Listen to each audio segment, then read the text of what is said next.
Top quality और consistent performance के लिए सिर्फ सिल्वर पंप नाम याद रखना। ಹಿರಿಯ ನಟ ಬ್ಯಾಂಕ್ ಜನಾರ್ದನ್ ಅವರು ಇನ್ನಿಲ್ಲ ಅಂತಕ್ಕಂಥದ್ದು ಕನ್ನಡ ಚಿತ್ರರಂಗದಲ್ಲಿ ತಮ್ಮದೇ ಆಗಿರತಕ್ಕಂತಹ ಛಾಪನ್ನು ಮೂಡಿಸಿ ತಮ್ಮದೇ ಆಗಿರತಕ್ಕಂಥ ಸೇವೆಯನ್ನು ಮಾಡಿರ್ತಕ್ಕಂತಹ ಬ್ಯಾಂಕ್ ಜನಾರ್ದನ್ ಅವರ ಅಗಲಿಕೆಗೆ ಕನ್ನಡ ಚಿತ್ರರಂಗ ಬಡವಾಗಿದೆ ಅಂತ ಹೇಳ್ಬೋದು.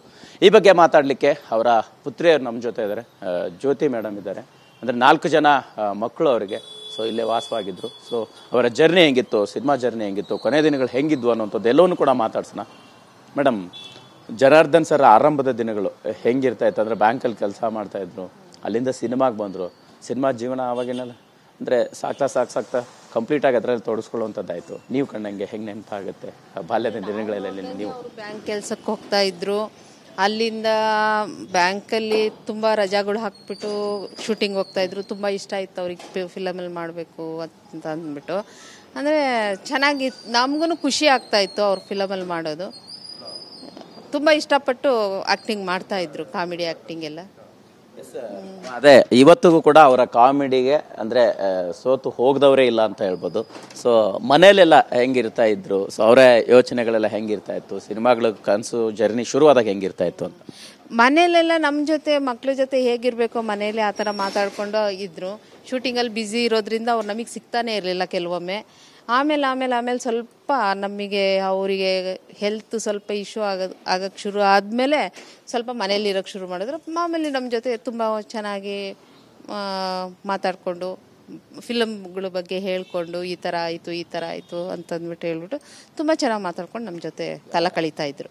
ಅಂದರೆ ಕುಟುಂಬದ ಅವ್ರದ ಬಗ್ಗೆ ಯಾವತ್ತು ಅಂದರೆ ಸಹಜವಾಗಿ ಹೆಂಗೆ ಏನು ಅನ್ನೋಂಥ ನಿರೀಕ್ಷೆಗಳಿರುತ್ತೆ. ಸಿನಿಮಾದವರ ಫ್ಯಾಮಿಲಿಯಲ್ಲಿ ಎಷ್ಟೆಲ್ಲ ಆರಾಮಾಗಿದ್ದಾರೆ ಅನ್ನೋಂಥದ್ದು. ಈಗ ಸಾಕಷ್ಟು ಹಿರಿಯ ಕಲಾವಿದರು ಕೊನೆ ದಿನಗಳಲ್ಲಿ ಸಂಕಷ್ಟಗಳನ್ನು ಎದುರಿಸುವಂಥದ್ದು ನೋಡಿದ್ವಿ.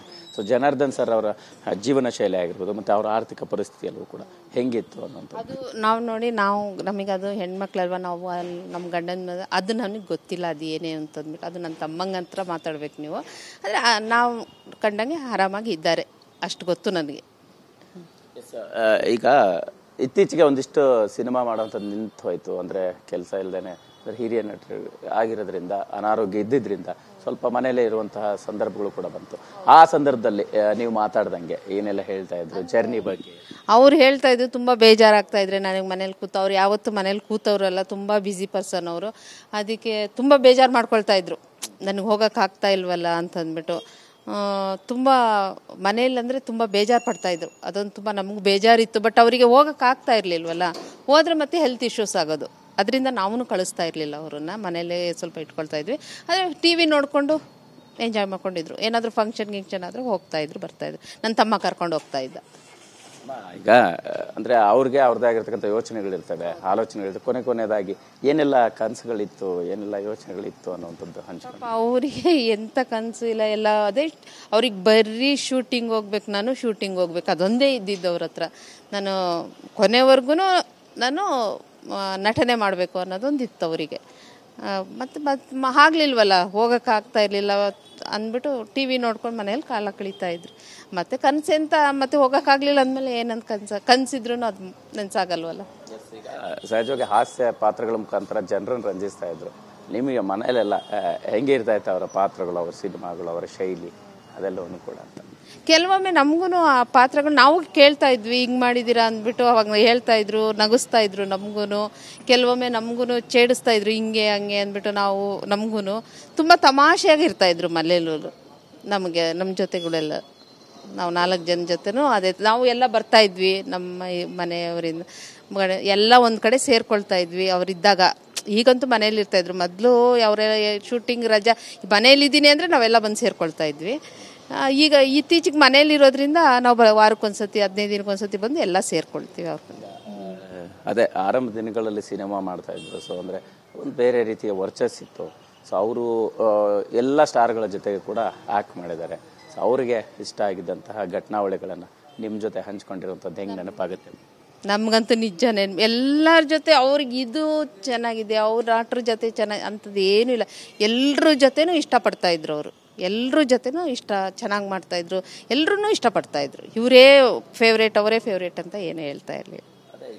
ಕೆಲವು ತಿಂಗಳ ಅಂದರೆ ವರ್ಷಗಳ ಹಿಂದೆ ಅವರಿಗೆ ಹೃದಯಾಘಾತ ಆಗಿತ್ತು, ಸಣ್ಣ ಸಮಸ್ಯೆ ಆಗಿತ್ತು, ಸ್ಟಂಟ್ ಅಳವಡಿಸಿದ್ರು. ಆ ಸನ್ನಿವೇಶ ಹೆಂಗಿತ್ತು? ಸ್ವಲ್ಪ ಕಷ್ಟ ಇತ್ತು ಅವಾಗ. ಕೆಲವರೆಲ್ಲ ಸಹಾಯ ಮಾಡಿದ್ದಾರೆ ಅಂದ್ಕೊಂಡಿದ್ದೀನಿ, ಅದು ನನಗೆ ಗೊತ್ತಿಲ್ಲ. ಮತ್ತು ಈಗ ಹೆಲ್ತ್ ಇಶ್ಯೂಸ್ ತುಂಬ ಇರೋದ್ರಿಂದ ಸ್ವಲ್ಪ ಪರಿಸ್ಥಿತಿ ಅದು ಹೃದಯದ್ದು ಸ್ವಲ್ಪ ಸರಿ ಹೋಯ್ತು. ಈಗ ಕಾಫ್ ಶುರುವಾಗಿ, ಕೋಲ್ಡ್ ಶುರುವಾಗಿ, ಲಂಗ್ಸ್ ಪ್ರಾಬ್ಲಮ್ ಶುರುವಾಗ್ಬಿಟ್ಟು ನೀರು ತುಂಬಿಕೊಂಡಿದೆ ಅಂತ ಡಾಕ್ಟರ್. ಅದಕ್ಕೆ ಟ್ರೀಟ್ಮೆಂಟ್ ಆರಾಮ್ಸೆ ಕೊಡ್ಬೋದು. ಇಷ್ಟೆಲ್ಲ ಗೆದ್ಕೊಂಬಂದ್ಬಿಟ್ಟಿದ್ದಾರೆ, ಇದು ಯಾವ ಲೆಕ್ಕ ಅಂದ್ಕೊಂಡಿದ್ವಿ. ಆದರೆ ನಮಗೆ ತುಂಬ ಆಶ್ಚರ್ಯ ಈ ಥರ ಆಗಿದ್ದು. ಇದು ಸಡನ್. ಕೊನೆಗಳಿಗೆ ಯಾರ ಜೊತೆಲಿದ್ರು, ಏನು ಮಾತಾಡಿದ್ರೆ, ಏನಂತ ಏನಾದರೂ ಹೇಳಿದ್ರು ನಾವು? ಕೊನೆಗಳಿಗೆ ಅಂದರೆ ಸರ್, ಅವರಿಗೆ ಕೊನೆ ಸಾಟರ್ಡೆ ಅವರಿಗೆ ತುಂಬ ಬ್ರೀತಿಂಗ್ ಪ್ರಾಬ್ಲಮ್ ಆಗಿರೋದ್ರಿಂದ ಐಸಿಯುಗೆ ತೊಗೊಂಡೋಗ್ಬಿಟ್ರು. ಅವ್ರಿಗೆ ಮತ್ತು ಇದು ವೆಂಟಿಲೇಷನಲ್ಲಿ ಇಟ್ಟರು. ಮಾತಾಡೋಕ್ಕಾಗಲಿಲ್ಲ ಅವರಿಗೆ. ಮತ್ತು ಸಿಗ್ನಲ್ ಅಷ್ಟೇ ಇಷ್ಟು ಹಿಂಗೆ ಮಾಡ್ತಾಯಿದ್ರು, ಕೇಳೋದಕ್ಕೆ ಹಿಂಗೆ ಅಲ್ಲಿ ತಲೆ ಅಲ್ಲಾಡಿಸ್ತಾಯಿದ್ರು ಅಷ್ಟೇ. ಮಾತಾಡೋಕ್ಕಾಗ್ತಾ ಇರಲಿಲ್ಲ ಅವ್ರಿಗೆ. ಲಾಸ್ಟಲ್ಲಿ ನನ್ನ ತಮ್ಮನ ಜೊತೆ ಸ್ವಲ್ಪ ಮಾತಾಡ್ತಾಯಿದ್ರು, ಸಿಗ್ನಲ್ ಮಾಡಿ ಹೇಳ್ತಾಯಿದ್ರು ಅಷ್ಟೇ. ಅದು ಪೈಪ್ ಎಲ್ಲ ಇರೋದ್ರಿಂದ ಅವ್ರಿಗೆ ಅಷ್ಟು ಹೇಳೋಕ್ಕಾಗ್ತಾ ಇರಲಿಲ್ಲ. ಈಗ ನಾವು 8-9 ದಿನ ಇದ್ವಿ. ಅದಕ್ಕಿಂತ ಮುಂಚೆ ಸ್ವಲ್ಪ ಅಡ್ಮಿಂಟ್ ಆದ್ವಿ, ವಾಪಸ್ ಬಂದುಬಿಟ್ವಿ. ತಿರ್ಗಾ ಮತ್ತೆ ಬ್ರೀತಿಂಗ್ ಪ್ರಾಬ್ಲಮ್ ಶುರು ಆಗಿದ್ದು, ಮತ್ತೆ ಕರ್ಕೊಂಡೋದ್ವಿ. ಪ್ರತಿಯೊಬ್ಬರ ಲೈಫಲ್ಲಿ ಅಪ್ಪ ಅಂದರೆ ಬೇರೆ ರೀತಿಯ ಎಮೋಷನ್ ಇರುತ್ತಮ್ಮ. ನಿಮಗೆ ಈ ಕ್ಷಣಕ್ಕೆ ಅಪ್ಪ ಅಂದರೆ ತುಂಬ ಬೇಜಾರಾಗ್ತಾ ಇದೆ ಸರ್. ತುಂಬ ನಾವು ಅಂದ್ಕೊಂಡೇ ಇರಲಿಲ್ಲ.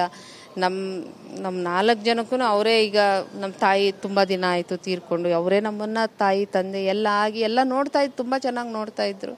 ಈಗ ತುಂಬ ಫೀಲ್ ಆಗುತ್ತೆ ನಮ್ಗೆ.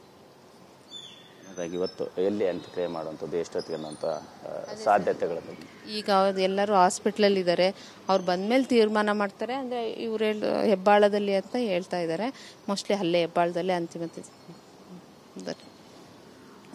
ಇದಿಷ್ಟು ಬ್ಯಾಂಕ್ ಜನಾರ್ದನ್ ಅವರ ಪುತ್ರಿ ಜ್ಯೋತಿ ಅವರ ಮಾತಾಗಿರ್ತಕ್ಕಂಥದ್ದು. ಅವರ ಜರ್ನಿ ಆಗಿರ್ಬೋದು, ಕುಟುಂಬದ ಜೊತೆಗಿನ ಒಡನಾಟ ಆಗಿರ್ಬೋದು, ಅವರ ಕೊನೆ ದಿನಗಳು ಹೇಗಿದ್ವು ಅನ್ನುವಂಥದ್ದನ್ನು TV9 ಜೊತೆ ಹಂಚ್ಕೊಂಡಿರ್ತಕ್ಕಂಥದ್ದು. ಕ್ಯಾಮ್ರಾ ಪರ್ಸನ್ ಮುತ್ತು ಜೊತೆ ಮಾಲ್ತೇಶ್ ಚೆಗ್ಗಿನ್, TV9 ಬೆಂಗಳೂರು.